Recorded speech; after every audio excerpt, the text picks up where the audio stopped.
Amigas y amigos, siempre es conveniente, para seguir el curso de la política y la evolución de los acontecimientos, hacer periódicamente balances. Está concluyendo prácticamente el primer trimestre de este año 2016, que se inició bajo los efectos del resultado electoral de diciembre pasado y del control que esos comicios le dieron a la oposición en la Asamblea Nacional. El balance del trimestre lo haré junto con un acreditado y serio analista como es Oscar Schemmel, quien, como ustedes saben, realiza trabajos de opinión con acierto incuestionable y me ha acompañado como entrevistado en varios programas. En mi opinión, en lo que va del año en curso, no han plasmado muchas de las expectativas que el país esperaba.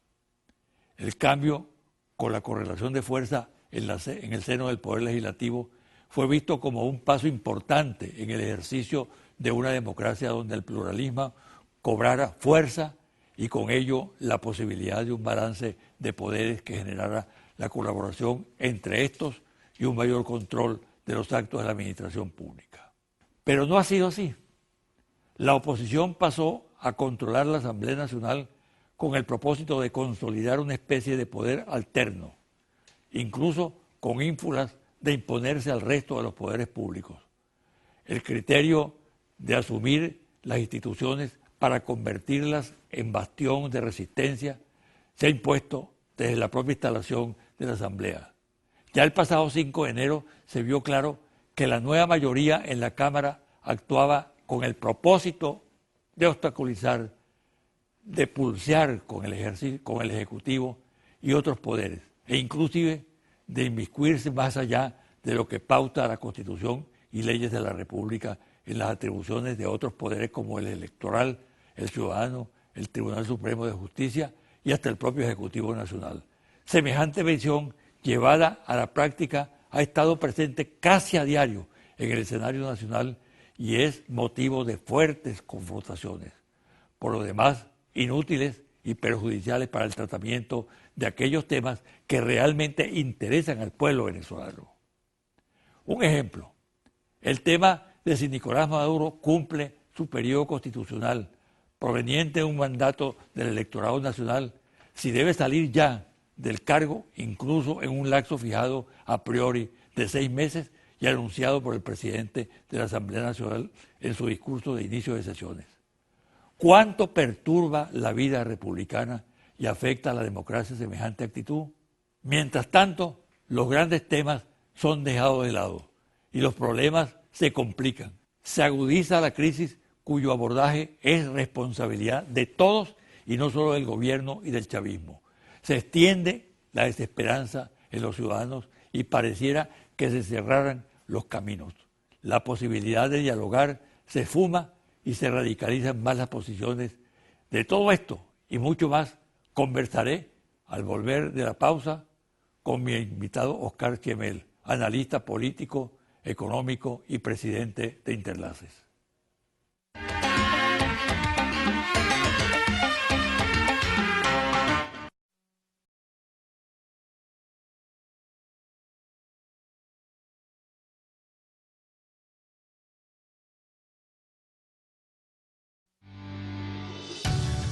Estás viendo José Vicente Hoy.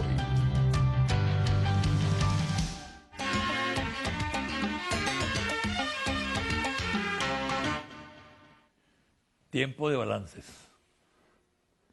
Estamos concluyendo el primer trimestre de este año. Y creo que es importante para los ciudadanos, para la audiencia, un balance político, económico, social, del cuadro en general del país. El invitado, lógicamente, es Oscar Schemmel, que lo conocen bien en este programa, muy acertado en sus observaciones, sus análisis. Bienvenido, Oscar. Gracias, José Vicente. Mira, el balance de este primer trimestre, ¿no? La actitud de los ciudadanos. Sí. Bueno, hay que partir del hecho de que el 6 de diciembre pasado hubo un cambio en la correlación de fuerzas electorales. El país votó en contra de un desempeño económico que percibía desacertado. Es decir, quien ganó realmente el 6 de diciembre fue el descontento. No fue un voto a favor de una opción, porque la oposición todavía no se ha convertido en una alternativa, no tiene aún una identidad y una narrativa que la convierta en una opción. Solo recogió, el 6 de diciembre solo recogió el voto del descontento. Por ser oposición. Sí. La gente manifestó su descontento a través de la tarjeta de la Mesa de la Unidad. Pero también votó con un sentido de urgencia para presionar soluciones. De hecho, después del 6 de diciembre mejoran los índices o las expectativas positivas con relación al porvenir. La gente pensó que con ese voto podía presionar soluciones, podía presionar consensos, podría obligar al liderazgo de ambos bandos a crear acuerdos, a construir acuerdos para mejorar, para enfrentar la crisis económica. Que se abría una perspectiva nueva, ¿no? Sí, crecieron todos los niveles, todos los indicadores emocionales positivos. El optimismo, lo dijimos la semana pasada, el optimismo, la esperanza, en general todas las expectativas positivas. ¿Por qué viene el bajón? En un mes se produce una caída impresionante de estos indicadores positivos. Se incrementó el malestar, el pesimismo, la molestia, la desesperanza, porque la gente no está viendo salidas.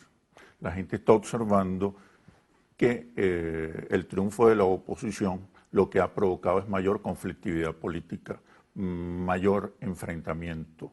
El 69% de los venezolanos piensa que la prioridad de la Asamblea Nacional debe ser contribuir en la solución de los problemas económicos. Y la oposición ha optado por una ruta más política, destinada, ahora está más claro, destinada con una hoja de ruta constitucional, destinada a sacar al presidente Maduro del poder. Y por otro lado, los ciudadanos venezolanos no están observando que la votación del 6 de diciembre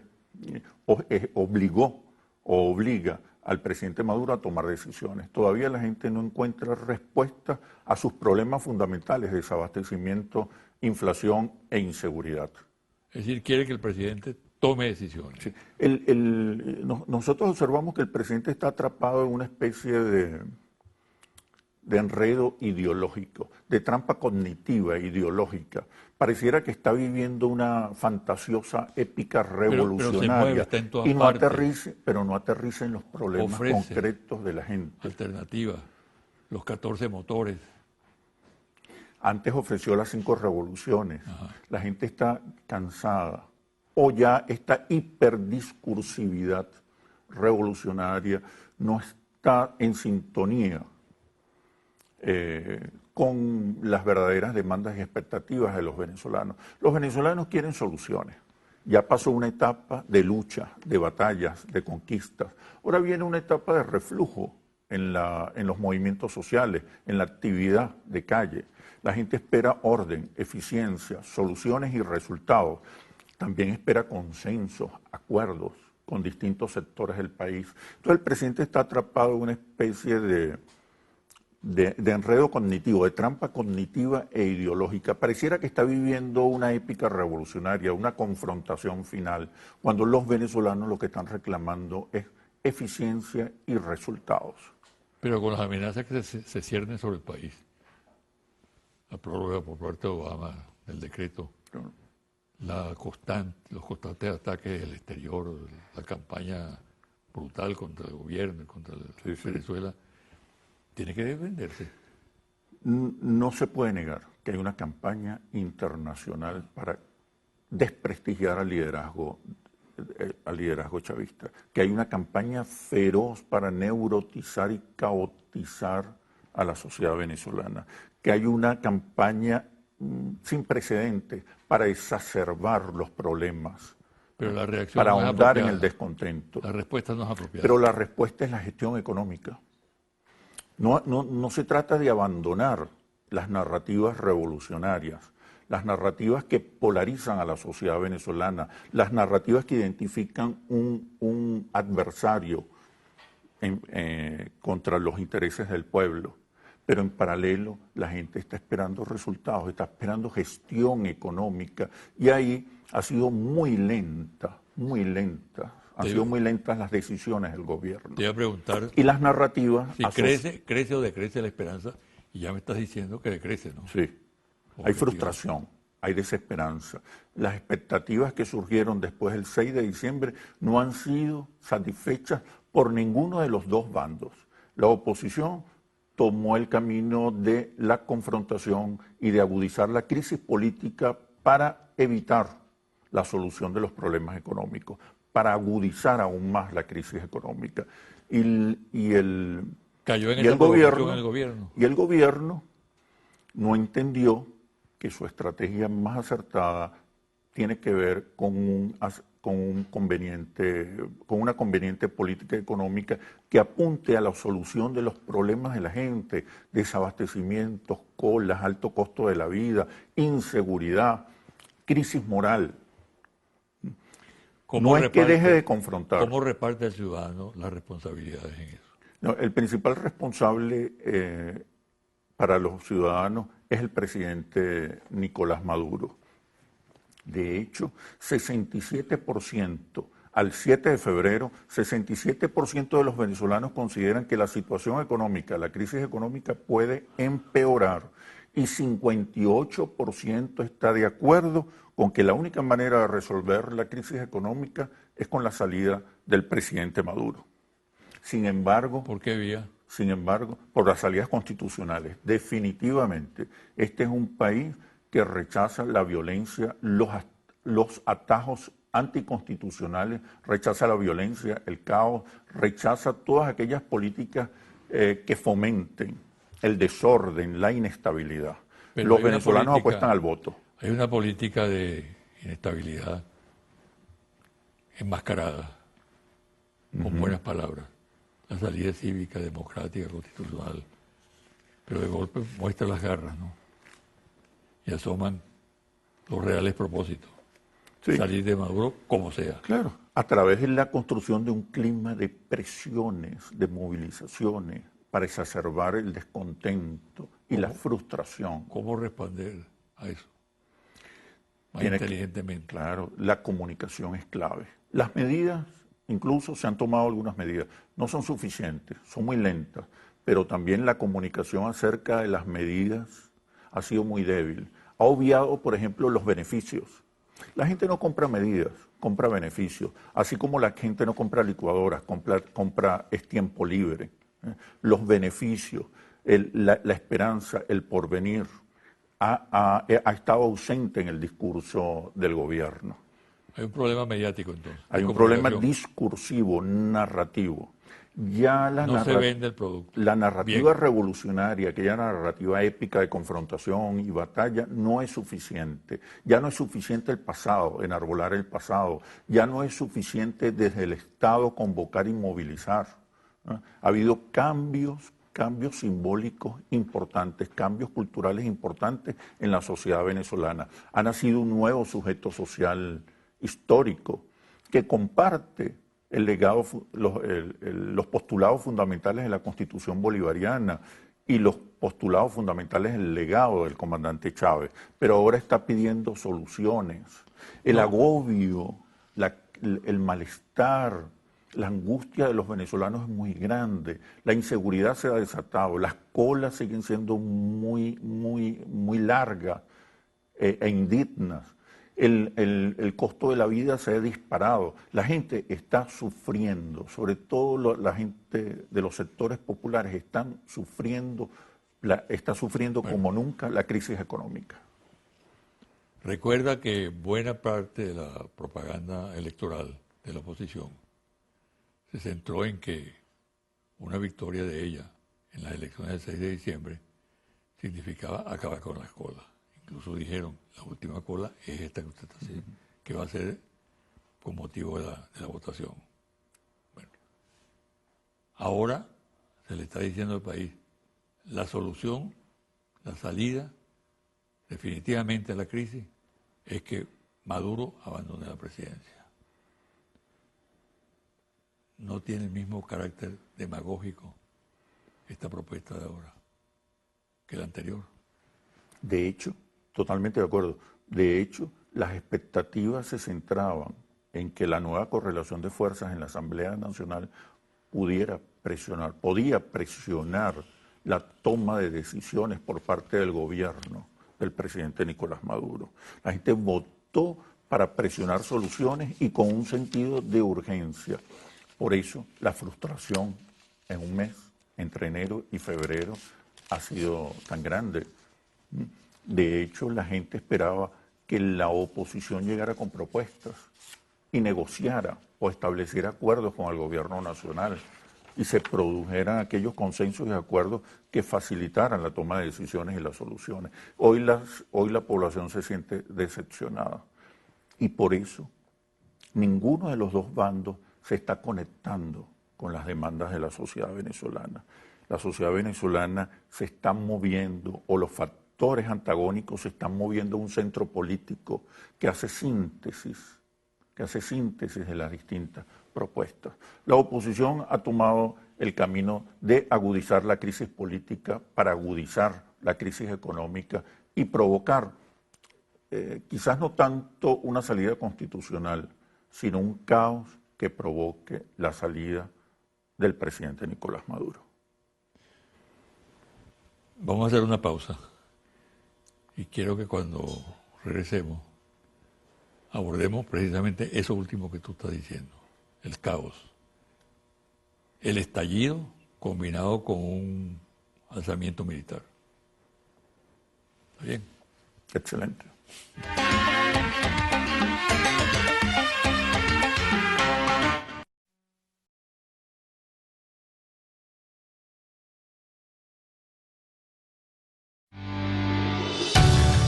Estás viendo José Vicente Hoy.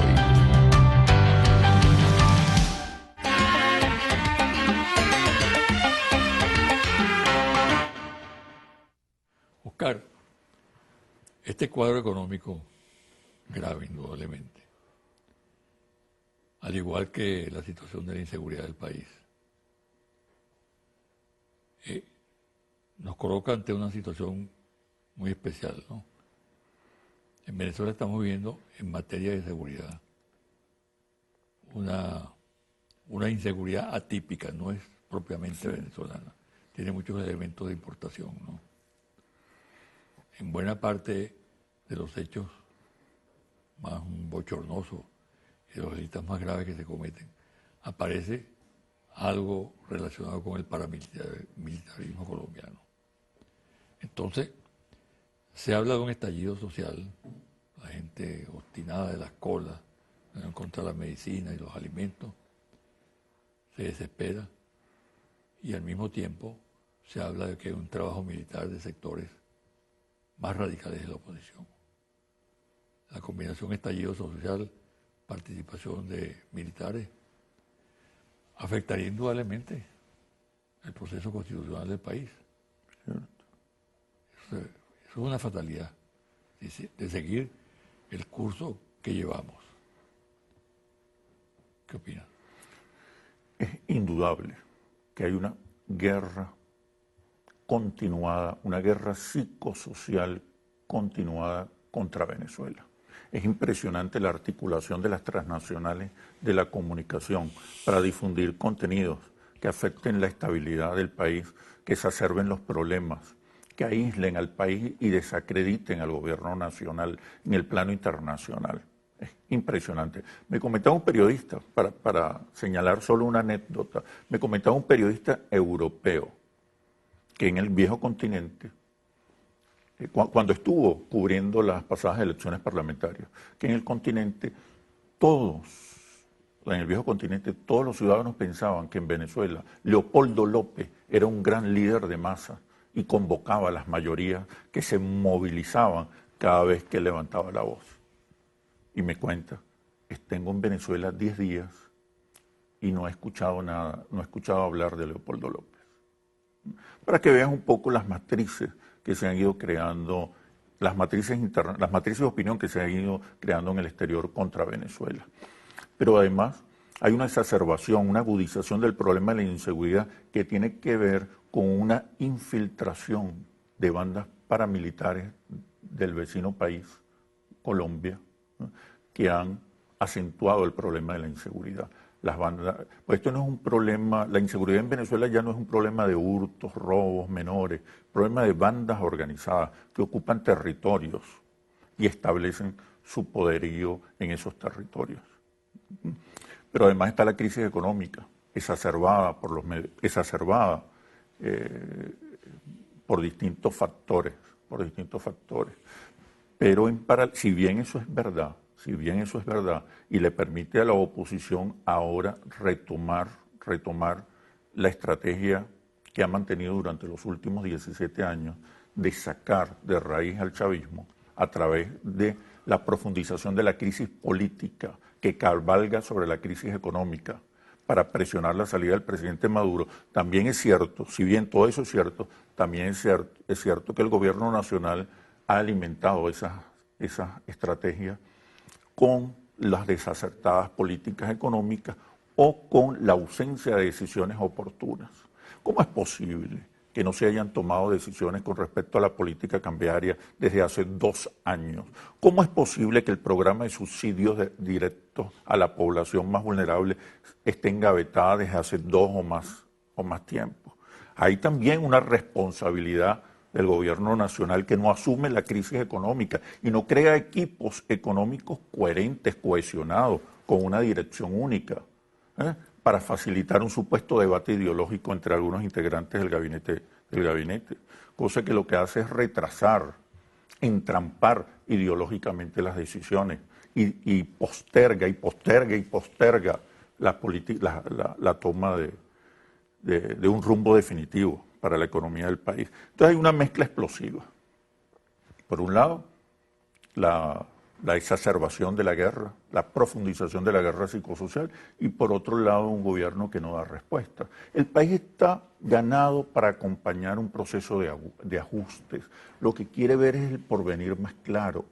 Todos estos rumores de los que tú hablas, que son incesantes y se van a agudizar, se van a profundizar, generan angustia.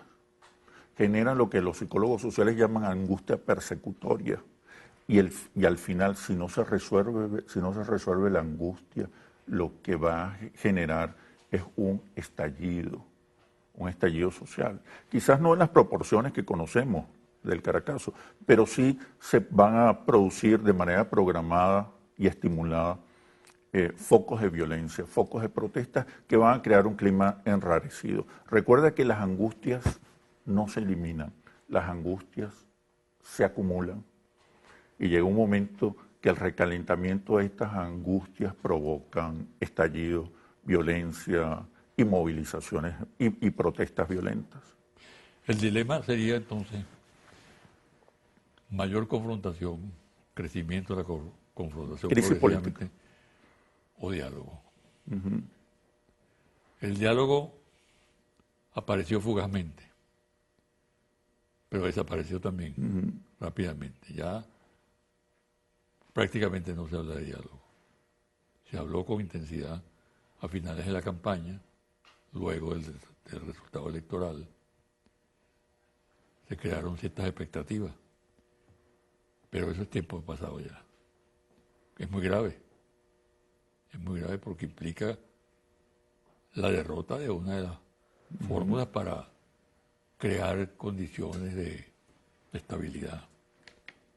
Y la primera baja en esa situación son las instituciones. Exacto. Aparte de que los padecimientos del pueblo, etcétera, las precariedades del ciudadano, las instituciones que están crujiendo. Es cierto. Y pareciera que las estrategias de ambos bandos por primera vez coinciden.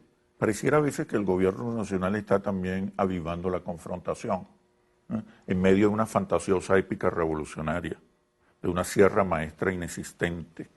Y la oposición está retomando su estrategia original, agudizar la crisis política para provocar la salida del chavismo del poder, ¿no? Ambas estrategias parecen ahora coincidir.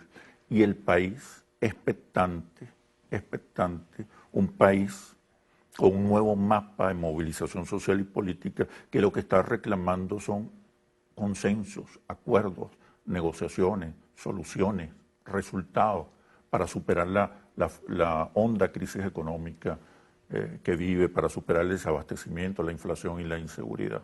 Los dos bandos hoy están desconectados y van rumbo a una confrontación que ocasionará una profunda crisis política. Y la gran víctima, como siempre ocurre, van a ser los ciudadanos, va a ser la sociedad. Porque la oposición tampoco es una alternativa. La oposición ni siquiera tiene un programa para superar la crisis económica.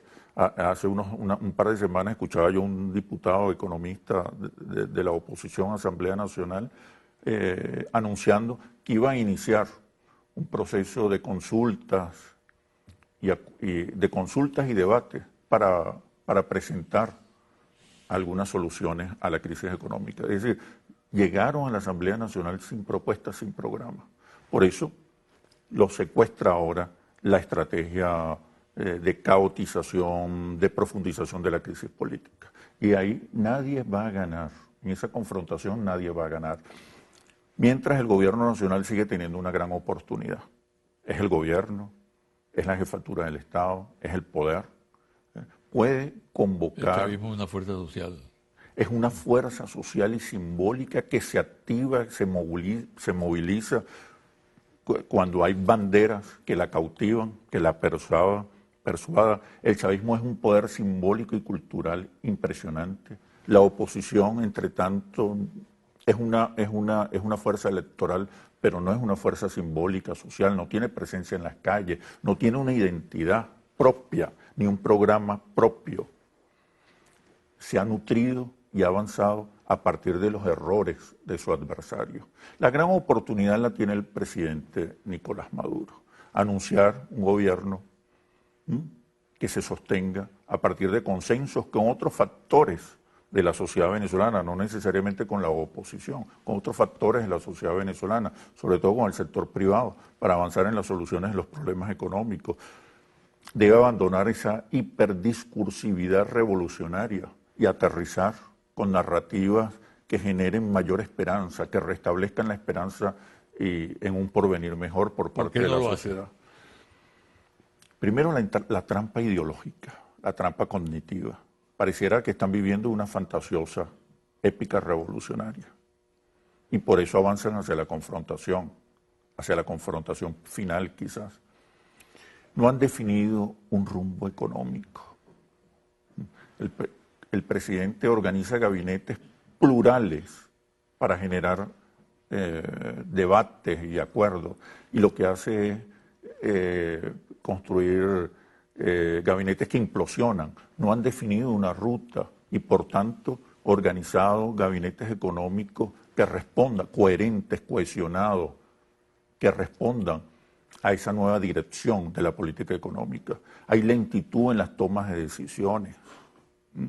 Hay una incomprensión del problema económico, de la dimensión de la problemática económica.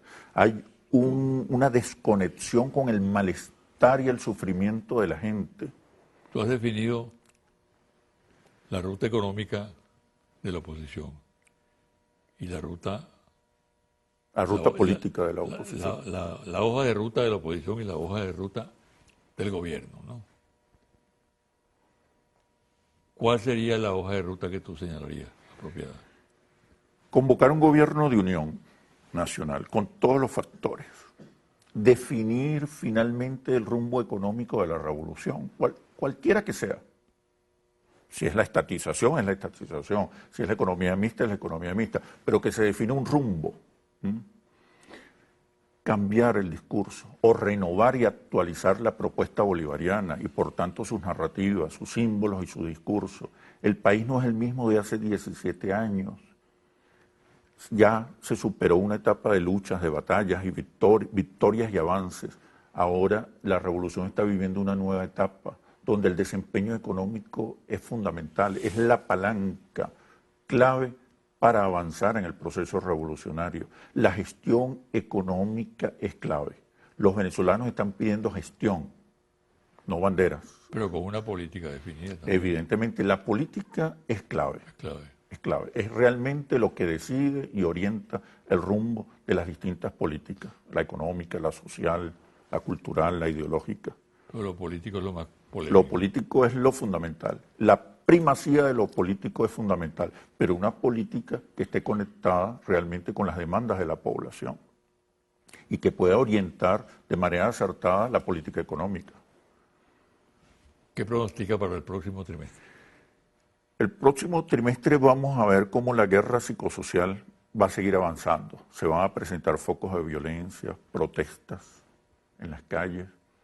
La campaña internacional va a ser feroz, implacable, sin misericordia. Se van a movilizar distintos factores para agudizar la crisis económica. La crisis política y la confrontación va a presionar por una agudización de la crisis económica. El gobierno nacional va a tener que atender la crisis económica y puede seguir, y puede descuidar la ruta de la solución de los problemas económicos. El panorama es por lo menos ese escenario, es un escenario probable, el escenario de la confrontación, de la crisis política y una eventual salida.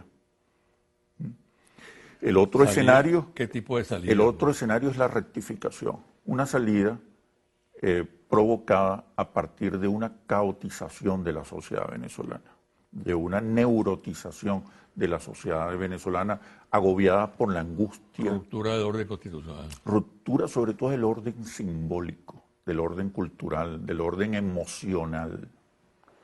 Ahí es donde puede estar el epicentro fundamental de la agudización de la crisis política y simbólica.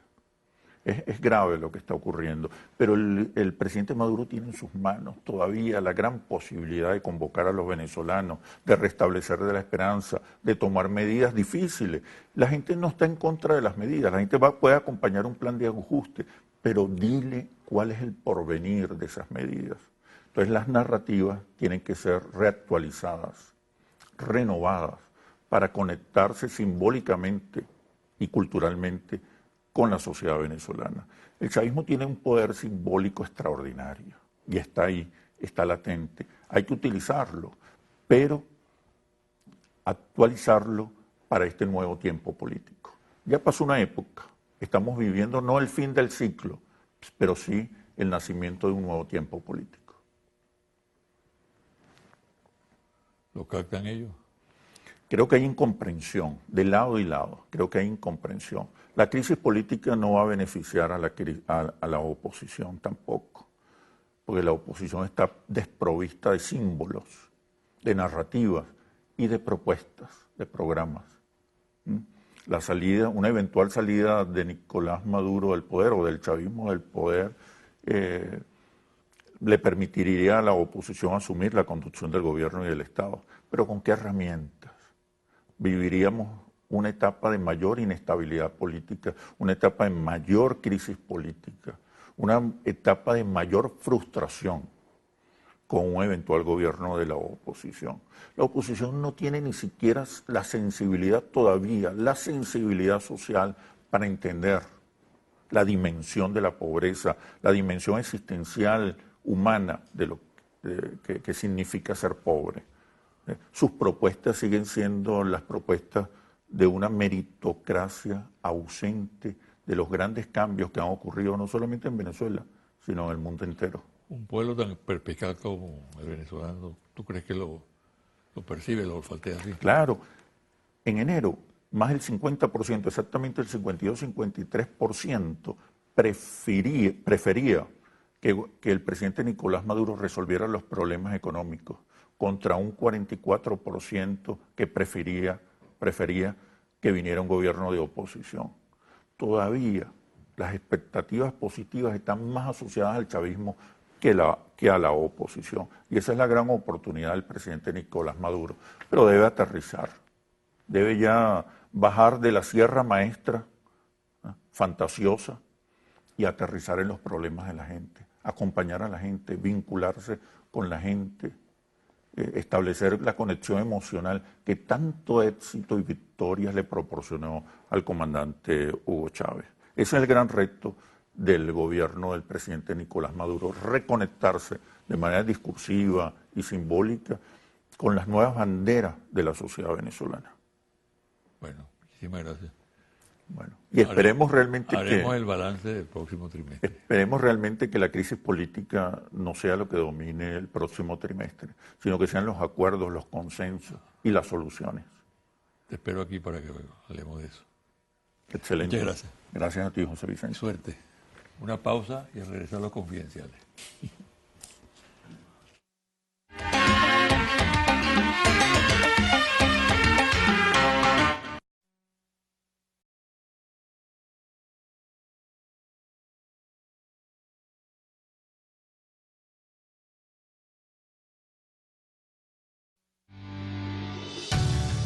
Estás viendo José Vicente Hoy.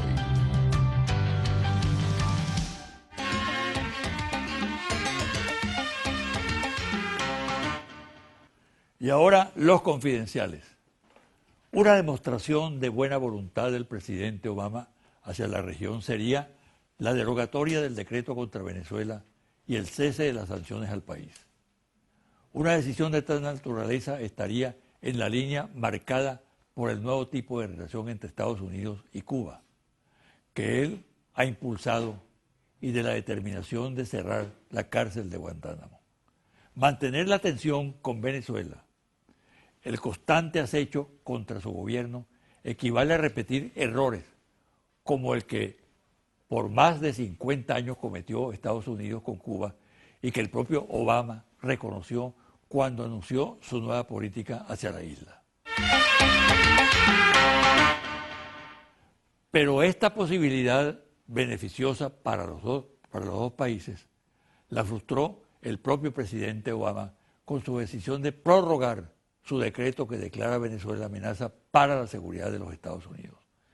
Informes que se han filtrado atribuyen la decisión a presiones de grupos cubanos anticastristas, a sugerencias de asesores de la candidatura demócrata de la señora Clinton, que consideran conveniente dejar vigente el decreto para negociarlo posteriormente, y a las exigencias de la oposición venezolana, que estima que su derogatoria afectaría los planes para que el presidente Maduro salga de la presidencia de la República este año.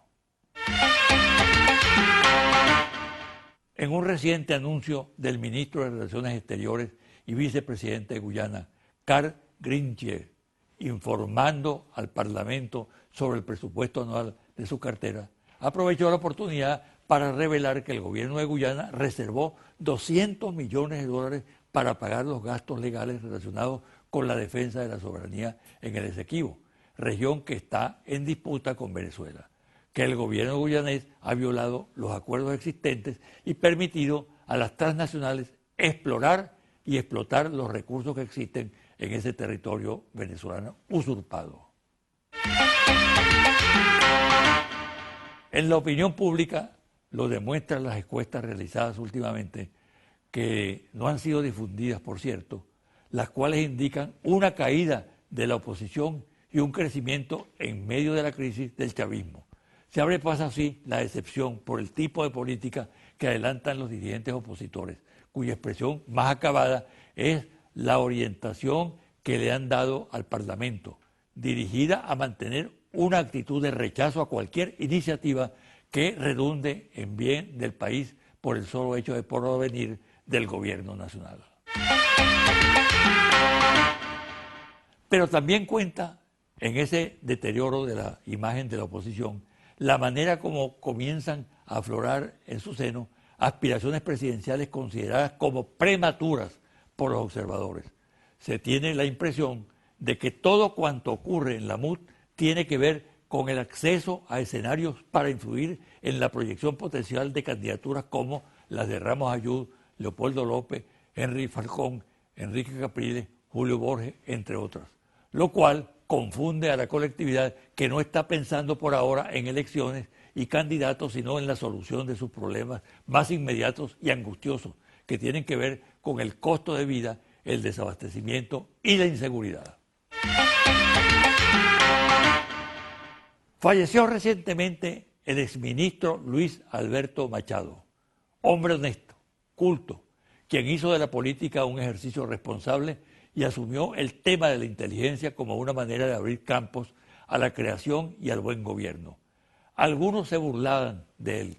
Con el tiempo le fue reconocido su valor para trabajar y exponer ideas útiles a la sociedad y al ser humano. Paz a su alma y mi palabra de condolencia a sus familiares. El Instituto de Investigaciones de Paz de Estocolmo produjo un informe en el que señala que Venezuela lidera la compra de armas en América Latina. Pregunta, ¿cómo lo investigó este organismo de un país que es, por cierto, uno de los mayores vendedores en el mundo de armas y equipos militares? Venezuela, es cierto, ha estado renovando equipos obsoletos y adquiriendo repuestos para aquellos sobre los que existe una prohibición de venta por parte de los Estados Unidos. Pero a la hora de sincerar la situación, valdría la pena indagar si el mencionado instituto ha hecho seguimiento a la compra de armas por Perú, Chile y especialmente por Colombia. Por ejemplo, el instituto conoce la fuerte inversión en equipamiento militar por ese país, misiles antiaéreos, misiles antitanques, aviones caza Kafir, C-10, 12, vehículos blindados para operar en regiones fronterizas con Venezuela, equipos especiales de armas ligeras, sistemas antitanques para unidades móviles de combate. Es evidente que el informe está desinformado y evidentemente sesgado. Es parte de la campaña contra Venezuela. Se comienza a observar en el país un rechazo a la victimización del presidente Nicolás Maduro, atacado con ferocidad en lo personal dentro y fuera de Venezuela, como nunca antes había ocurrido con otros jefes de Estado. Algunos expertos que estudian lo que sucede consideran que existe una sobresaturación al respecto, que la descalificación total de Maduro genera reacciones de sospecha y hasta de solidaridad, dado el carácter de los ataques que por la persistencia y exageración inducen a pensar que detrás de ellos se ocultan perversas instrucciones. En la región latinoamericana, en materia electoral con motivo de los últimos comicios en Argentina, Bolivia, Venezuela, se observan éxitos de la derecha. Esto sirvió de base a una declaración muy serena, sensata y lúcida del presidente de Bolivia, Evo Morales. En ella advierte que en la reciente elección en su país, su derrota, entre otras causas, obedeció a la guerra sucia de tipo personal y a las redes sociales inescrupulosas. En efecto, es esta la situación que hay que estudiar a fondo porque entraña la deformación del sufragio por parte de grupos económicos y dirigentes políticos quienes manejan amplios recursos y actúan desestimando una serie de valores. Igual situación se planteó en Argentina con la victoria de la ultraderecha representada por Mauricio Macri, en donde la campaña electoral se basó en la descalificación moral y ética del kirchnerismo, y aquí en Venezuela con las mismas características. Confidencial al cierre. Monitor País, Interlace, reporte ejecutivo. Ficha técnica, 1.580 entrevistas directas en hogares en todo el país del 27 de febrero al 6 de marzo 2016. Resultados. Principales líderes de Venezuela. Pensando en los diferentes líderes que hoy tiene Venezuela, ¿quién cree usted que es el líder que reúne las mejores cualidades para resolver los problemas económicos del país? Nicolás Maduro, 18%. Leopoldo López, 16%. Enrique Capriles, 9%. Henry Falcón, 8%. Lorenzo Mendoza, 6%. Henry Ramos Ayub, 2%. Julio Borges, 1%. Otros, 2%. Ninguno no sabe, no responde, 34%. Si en sus manos estuviera la decisión de nombrar al presidente de Venezuela, ¿a quién elegiría usted? Nicolás Maduro, 18%. Aristóbulo Istúriz, 5%. Otros líderes del chavismo, 2%. Leopoldo López, 19%. Henry Falcón, 14%. Enrique Capriles, 13%. Lorenzo Mendoza, 5%. Henry Ramos Ayub, 3%. Julio Borges, 1%. Otros líderes de oposición, 1%. Ninguno no sabe, no responde, 17%. Hasta aquí el programa de hoy. Me despido hasta el próximo domingo a las 9 de la mañana por este su canal Televen.